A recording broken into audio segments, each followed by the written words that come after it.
Warframe 1999, inspiration-wise, is a redo of the Dark Sector that was made or not made. That's a quote from Rebecca on a recent PC Games N article following TennoCon. The Dark Sector that was made or wasn't made. Basically, the version publishers made them put out because sci-fi was a non-starter versus the actual concept that they had originally.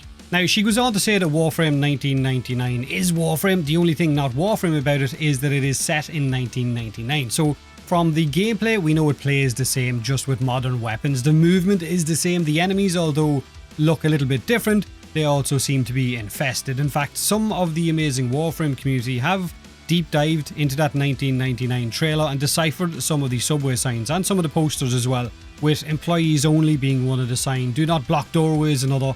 And then there is this sign that says Dark Sector, which is, I guess, a nice little Easter egg.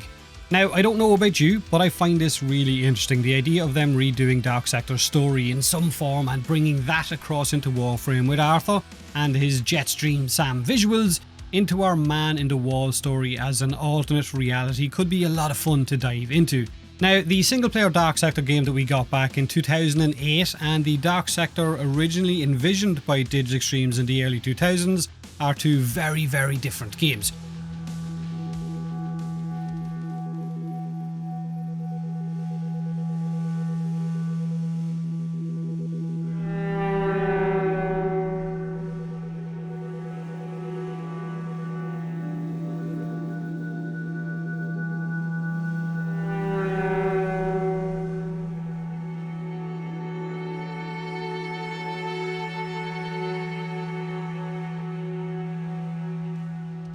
We all know the story of them pitching Dark Sector to publisher after publisher and constantly getting turned away because it was a sci-fi game, so no one was going to be interested in that.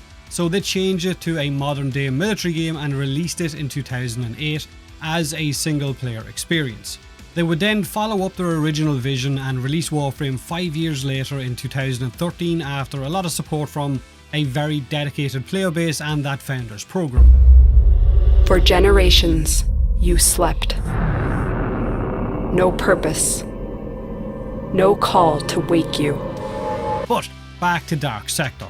Dark Sector is a third-person, single-player game in a similar vein to Gears of War with cover-based mechanics and a CIA operative called Hayden Tenno with the technocyte virus in his bloodstream and his metal arm and glaive as he hunted down the evil Mesna. But according to this original press release announcing Dark Sector back in February 2000, it was meant to be a huge persistent online game, which is what Warframe would later become. But Dark Sector was meant to be a fast-paced game full of bounty hunters and assassins set in the wake of a world devastation event where survivors are scattered throughout the solar system in a vast crumbling network of outposts and space stations where anarchy reigns as violent factions wage war over limited resources. The remnant of world government having sanctioned bounty hunting in a desperate attempt to control the growing chaos. A game where you could begin your career as a bounty hunter, tracking your target from Mars to the moons of Jupiter, and then face off on an ice mine in Europa, or choose the darker path by hunting down law-abiding citizens, building an infamous reputation as an assassin.